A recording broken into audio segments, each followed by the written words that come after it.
Hello and welcome to the Nutrition Diva podcast. I'm your host, Monica Reinagel, and in this show, I try to help you navigate the often confusing world of nutrition science and food advice. Whether you're trying to make sense of the latest health trend or just looking for practical tips to improve your diet, you're in the right place. Today's show was prompted by Bob, who sent in some great questions about how our bodies respond to the nutrients in foods versus those in supplements. For example, do foods contain special compounds that help the body make better use of the nutrients it contains? Are the nutrients that you get in your daily multivitamin sticking around in your body long enough to be useful later in the day? There's a lot to say here, so let's dig right in. First, we need to talk about something referred to as the food matrix. This term refers to the physical and chemical environment within which nutrients in foods are found. So it includes the structure of the food itself, the fibers, the cell walls, and other natural compounds that may interact with the nutrients. And all of this significantly influences how nutrients are absorbed and utilized by our bodies. Food processing generally alters the food matrix, and this too can affect how our bodies use those same nutrients. And when I say processing, I'm including everything from throwing fruits and vegetables into a blender to make a smoothie, to grinding grains into flour, to pressing olives to make oil, or any of the other ways that foods are processed, both in our own kitchens as well as in food manufacturing plants. When we change the food matrix, even if it doesn't affect the amount of nutrients in the food, it may still alter the availability or the function of those nutrients. And these changes are not uniformly beneficial or harmful. It's a mix of both. For example, blending fruits in a smoothie can break down the cell walls, and that can allow us to absorb more of the antioxidants they contain. It can also change the size and the shape of the fiber in the fruit and vegetables, and that may alter the way that fiber functions in our gut. It can also change the way our bodies absorb and process the sugar in the fruit, for example. So the exact same food and the exact same nutrients, when delivered in a different format or a different matrix, may indeed have a different nutritional impact. But quite apart from the implications of the food matrix, it is also true that whole fruits and vegetables contain more bioactive compounds than we could ever list or measure, much less extract into a supplement. And all of these other compounds also impact how those quote-unquote primary nutrients are utilized. For example, Bob wondered if there might be something special in an orange that helps the body make better use of the vitamin C that orange contains, factors that you might not necessarily get if you're taking a vitamin C supplement. And in fact, there absolutely are. When you take a vitamin C supplement, you're usually taking ascorbic acid in its pure, isolated form. In whole foods, however, vitamin C often exists as a combination of ascorbic acid and other closely related compounds that can all contribute to its vitamin activity. For example, dehydroascorbic acid, which is an oxidized form of vitamin C, is found in some foods, and this can be converted back into ascorbic acid in the body, and that's going to contribute to the total vitamin C activity. Now, beyond these different molecular forms of vitamin C, an orange will also provide rutin, hesperidin, and a host of other flavonoids and phytochemicals that do work synergistically with vitamin C. So the bottom line is, yes, foods that contain vitamin C are very likely to deliver more of a nutritional punch than the same amount of vitamin C from a supplement because of all those cofactors. Here's another example. Cabbage and leafy greens are really good sources of vitamin K, and that contributes to healthy bones.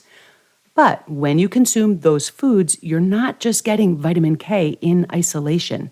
You're getting a whole package of nutrients that work together to support bone health. Taking vitamin K supplement doesn't provide the same array of complementary nutrients, and that is why taking a vitamin K supplement does not seem to protect against bone fractures as well as eating foods that are high in vitamin K does. But it's not always the case that different nutrients found in foods work together to maximize each other's benefits. For example, spinach is very rich in calcium, but it's also high in oxalates. Oxalates are compounds, natural compounds, that bind to calcium and impair its absorption in the body. So, even though spinach is packed with calcium, the body may not absorb all of it due to the presence of those oxalates. Now, there is no need to worry about this too much. As long as you're consuming a variety of calcium-rich foods, the overall impact of oxalates on your calcium status is likely to be minimal. The key here is to enjoy a balanced diet that includes a wide range of nutrients from a lot of different sources, and that ensures that you get all the benefits without the drawbacks of any single food. Now, there are a few situations where foods are not the best delivery mechanism for nutrients. Believe it or not, some nutrients are actually more bioavailable in supplement form than they are from food. For example, iron supplements often provide a form of iron that is much more easily absorbed by the body compared to the iron found in plant-based foods. Another example is folic acid. This is a synthetic form of folate.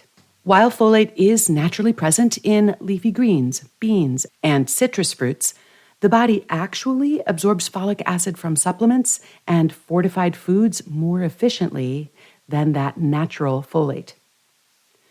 While whole foods are generally the best source of nutrients due to their complex nutrient profiles and the synergistic effects, supplements or fortification can play a useful role in specific situations, particularly when addressing documented deficiencies or meeting increased nutritional needs. And finally, Bob also wondered about the timing of nutrient supplementation. He says, if I take a daily vitamin, will those nutrients still be around later in the day? And the answer is, it depends on the nutrient. Some nutrients are indeed stored in the liver or other tissues, and that means we don't need to consume them multiple times a day or even daily in order to maintain adequate levels. For example, minerals like iron and zinc, as well as fat-soluble vitamins like vitamin A and vitamin D, can be stored in the body, and that allows the body to draw on those reserves when dietary intake is temporarily low. Other nutrients, however, have a much shorter active time in the body after consumption. When we take in a lot of vitamin C, for example, the excess amounts are going to be relatively quickly excreted in the urine.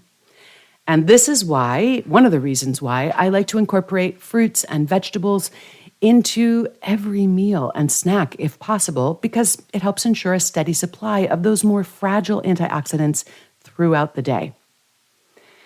So now that we've delved into some of these details, I really don't want to leave you with the impression that all of these different factors that we've discussing need to be actively managed or manipulated in order for you to optimize your nutrition. You do not need to stress over every nutrient interaction or carefully control the combination of foods or the timing of your supplements. Really, this is just another argument for getting as much of your nutrition as you can from foods, fruits, vegetables, fish, eggs, legumes, nuts, seeds, whole grains, and so on. By eating a variety of those nutritious foods, you are naturally going to get the advantages of the interactions and synergies between the different nutrients.